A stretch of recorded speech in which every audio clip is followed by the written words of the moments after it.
toutes et à tous, c'est Thomas. Je suis content de vous retrouver pour ce nouvel épisode de StarCraft 2 Wings of Liberty. Alors je suis très content parce que ça fait un très bon moment que je n'ai pas pu faire cet épisode avec vous. Pour une raison très simple, j'avais des problèmes de matériel et je me faisais un budget pour m'acheter un matériel aussi performant que possible. Alors là, comme vous pouvez le voir, les graphismes sont complètement différents. Et pour cause, le jour où j'ai enregistré cet épisode, il y a eu la mise à jour de pré-extension de Legacy of the Void. Et je vous propose maintenant de continuer avec le nouvel épisode. Plutôt la nouvelle mission, Tournant Funeste, une mission de Zeratul. Alors vous êtes prêts? De conservateur mystique, mais dans l'ombre, quelque chose d'autre était.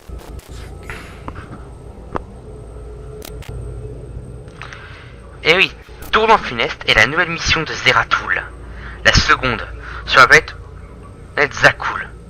Allons-y. Très bien, Zeratul. Ta mystérieuse prophétie, tu l'as eue. Maintenant, voyons ce que tes conservateurs en ont tiré.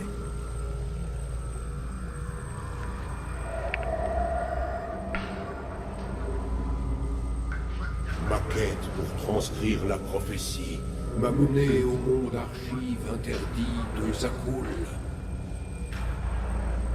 Là, 3 conservateurs immortels y gardaient le savoir antique. Eux seuls pouvaient transcrire les fragments de la prophétie. Je devais les retrouver rapidement.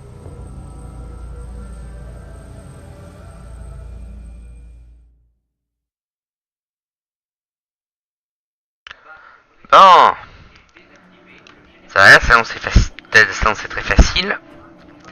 Mais non, ça va pas être facile du tout.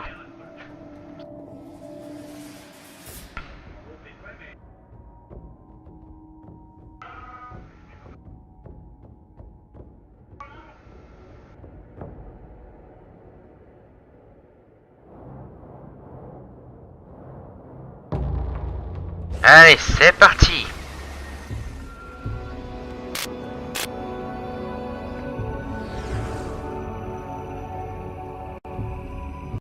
C'est étrangement silencieux ici.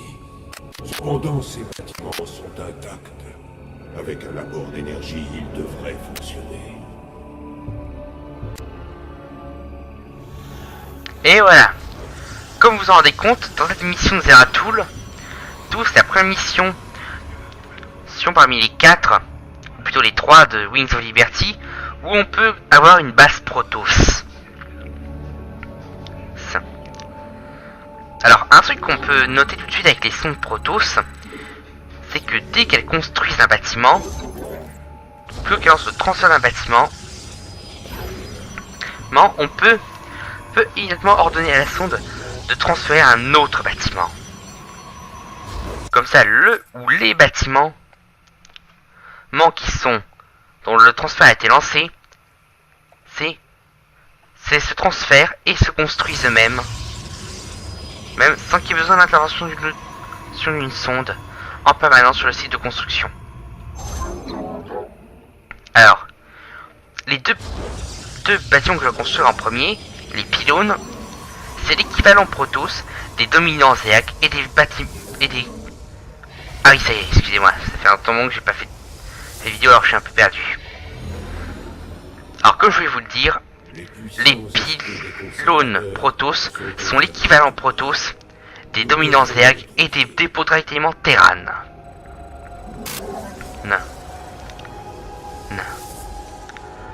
En gros, ils augmentent le ravitaillement Protoss, mais en plus, ils offrent un autre bonus. Et oui, les bâtiments Protoss ont besoin d'énergie pour pouvoir fonctionner. Et donc, les pylônes Protoss doivent être bien placés. Car ils ne peuvent agir que si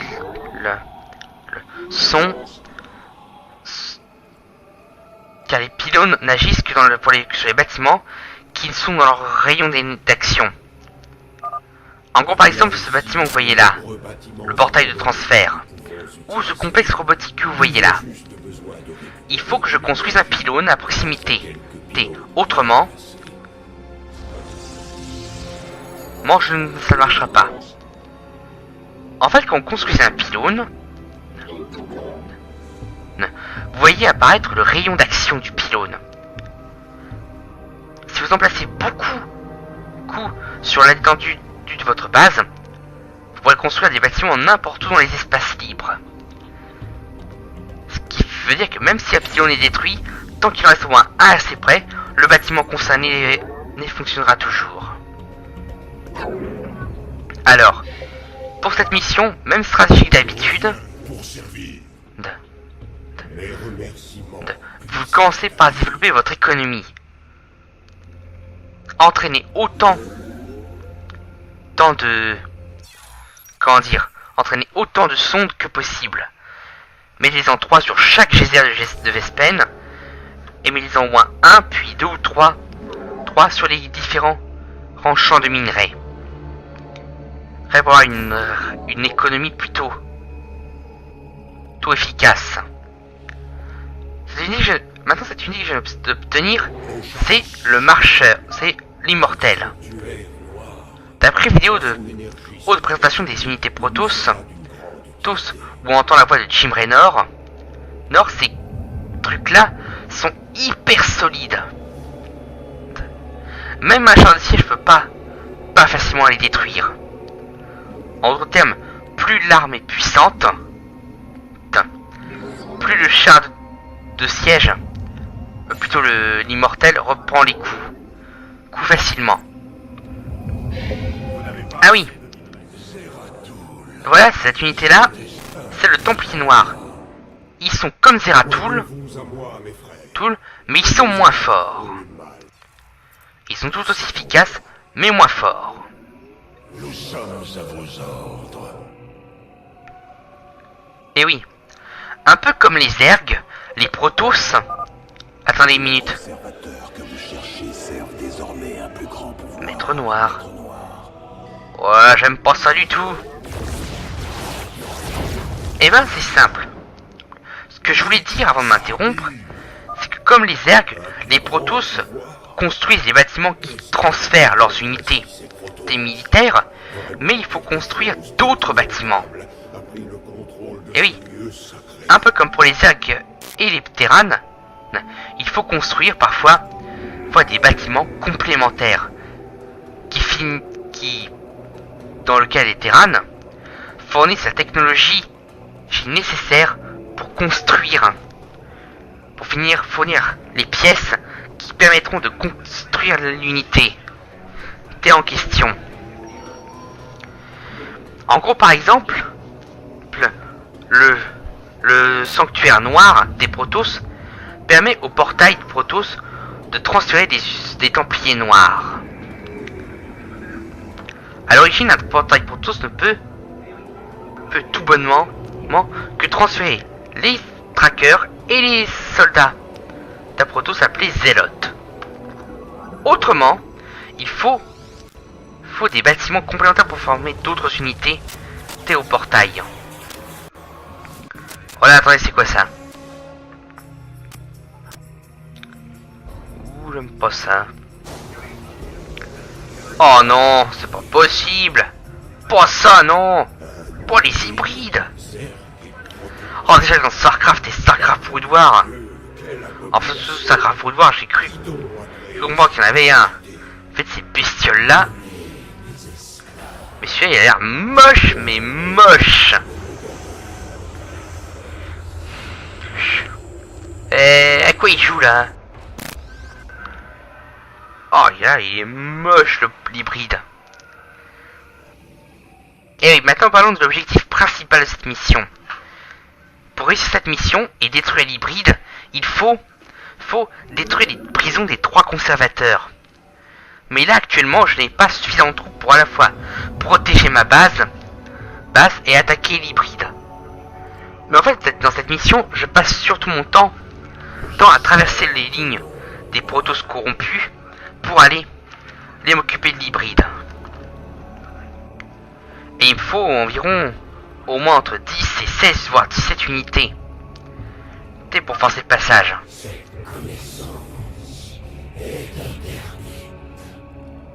C'est ça, dis toujours ça, l'hybride.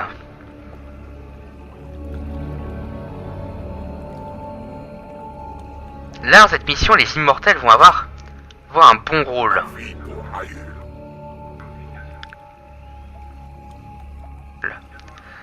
Qu'avec leur puissant bouclier, ça va leur permettre de passer.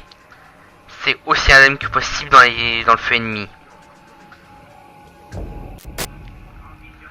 Un petit conseil sur le nombre d'ouvriers et Zerg, donc VCS Terra nous sont pour tout sur les champs de minerais. Je vous conseille d'en faire au moins la moitié, pour faire la moitié nécessaire, plutôt la moitié du maximum, excusez-moi. Et oui, si vous avez un nombre, comment dire impair, mettez la moitié d'un nombre du nombre pair supérieur au nombre impair. En gros, si vous n'avez que 31, jusqu'à 31 1 pour le rendement maximum, je vous conseille 16. Évidemment, comme vous pouvez vous en douter, plus vous mettrez de faire cette mission de sonde sur les champs de minerais, plus vous allez les épuiser. Mais aussi plus vous en mettrez, plus vous en aurez des combattants capables. Plutôt des ouvriers capables de vous fournir votre armée, mais en minerais nécessaires. Ça, c'est le truc que je trouve excessivement un peu, comment dire, un peu embêtant avec StarCraft, c'est que le prix de construction des unités en minerais est parfois très élevé, et ça n'en pas toujours beaucoup de Vespen.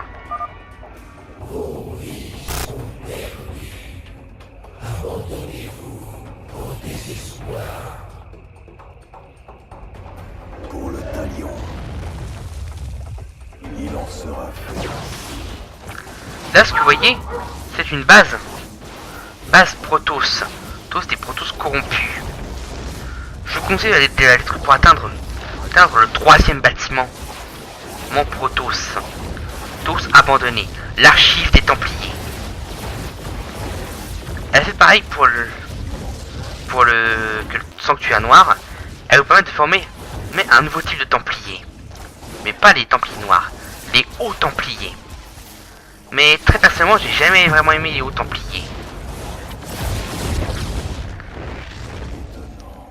En même temps, quand vous détruisez des bases ennemies, cette base, je vous conseille de garder un œil sur l'hybride pour utiliser son 2e passage. Si vous voyez passer à proximité, abandonnez l'attaque de la base et détruisez l'hybride. Ça vous fera gagner un peu de temps.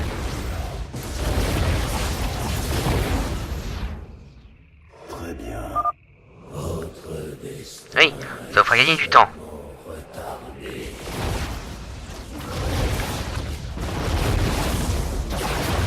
Par exemple, la base Protoss corrompue à l'extrémité près du point de départ de l'hybride, elle va vous envoyer des copains. Cette archive des Templiers est abandonnée. Là, dans cette zone avec l'archive des Templiers, je vous conseille de très vite construire plusieurs pylônes Protoss. Comme ça vous aurez en une fois Pour le talion. beaucoup de ravitaillement pour former beaucoup de troupes.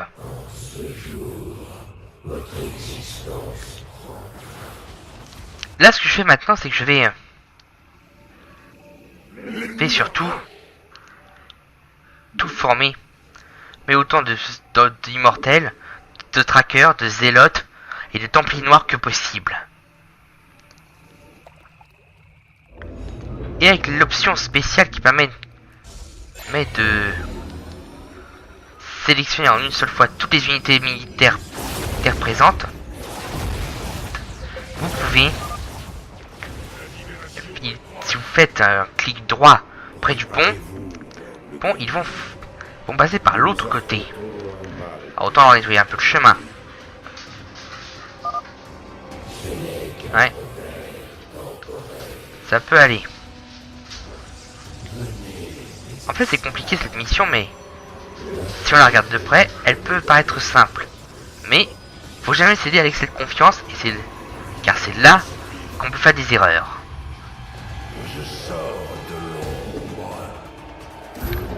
Ah oui, une petite nouveauté que je trouve vraiment bien avec Legacy of the Void,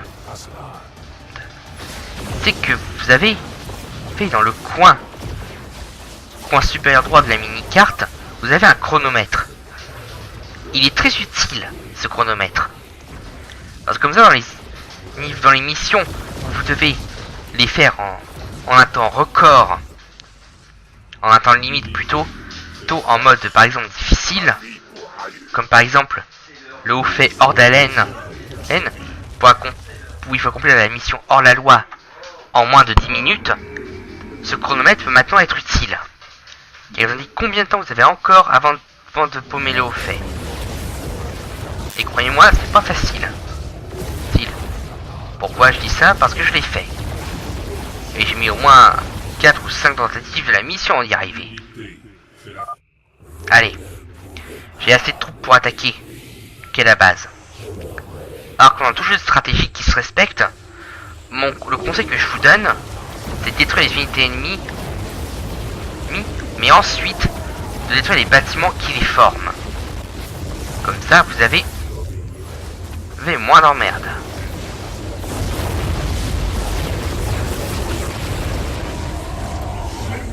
Voilà, ça devrait suffire.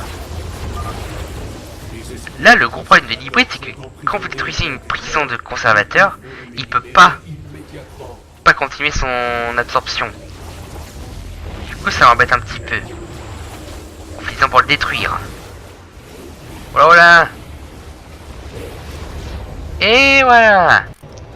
C'est réglé.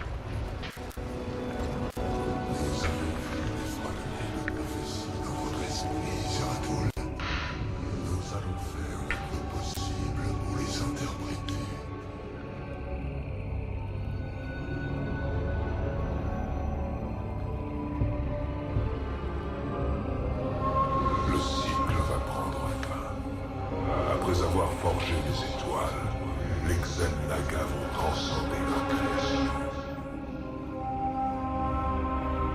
Cependant, le déchu doit rester.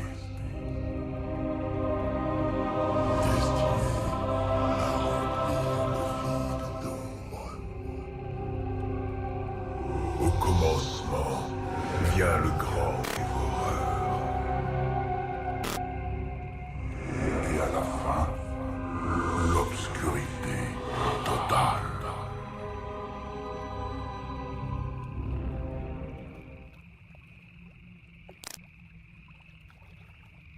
Un grand dévoreur serait une référence au maître esprit Zerg. Il a un rôle à jouer dans cette prophétie. Je dois chercher le lieu du dernier repos du maître esprit. Notre monde d'origine. Ailleurs.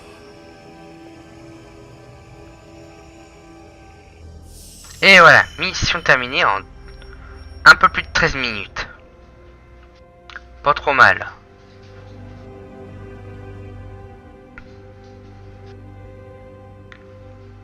Alors pendant les missions Zeratul de la campagne de Wings of Liberty, comparé aux missions acceptées par Raynor, les missions Zeratul ne rapportent pas de crédit. Ce qui, soit dit en passant, est un petit peu stupide parce ça nous aide un petit peu les crédits. Mais l'avantage c'est qu'on gagne des points de recherche qui servent à débloquer d'autres unités grâce au labo. Bon, comme d'hab, on est dans le bar. Allez, les infos je vous propose.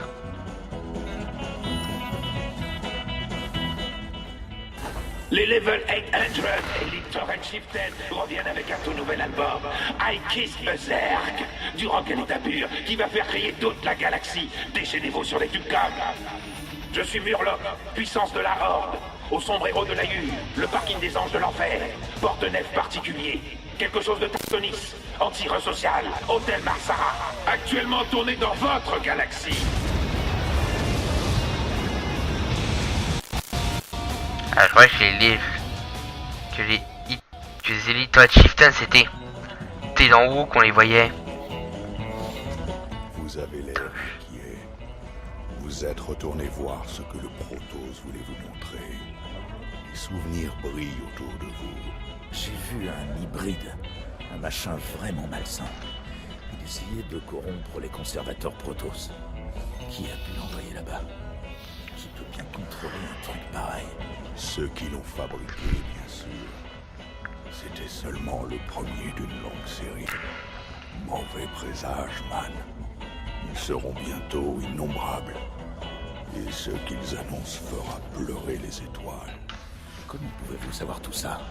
Je ne sais pas, mais je sens que c'est la vérité.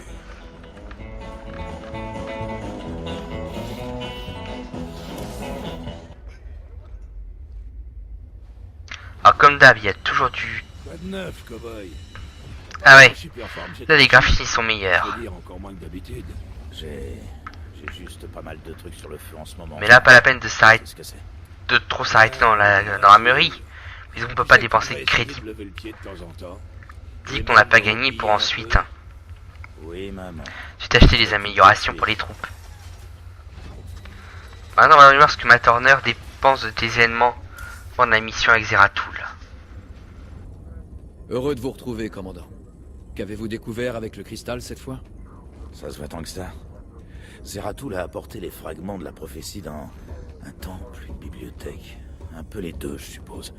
Mais un étrange hybride de Protoss et de Zerg avait pris le contrôle de l'endroit. Vous voulez dire une sorte de Protoss contaminé? Non, pas du tout comme une contamination. Plutôt comme si on avait pris les forces des deux espèces pour les mélanger. Franchement, si des trucs comme ça existent vraiment, on va avoir de gros problèmes. Et voilà, cela conclut notre épisode d'aujourd'hui. Mais avant de se quitter, je vous propose de trouver quelques nouvelles unités de recherche. D'ailleurs, comme vous voyez, les échantillons Zerg et Protoss ont évolué. Soyez prudent, Jim. Vous êtes en train de vous... Ah ouais, j'ai oublié. Cristal. Nickel, on peut pas interagir avec elle à ce moment-là. Et voilà.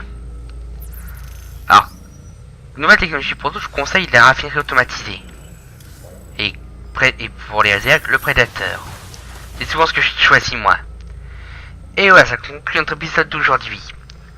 Je vous dis à très bientôt pour un nouvel épisode. Et surtout l'épisode 12. Allez, salut tout le monde, à plus.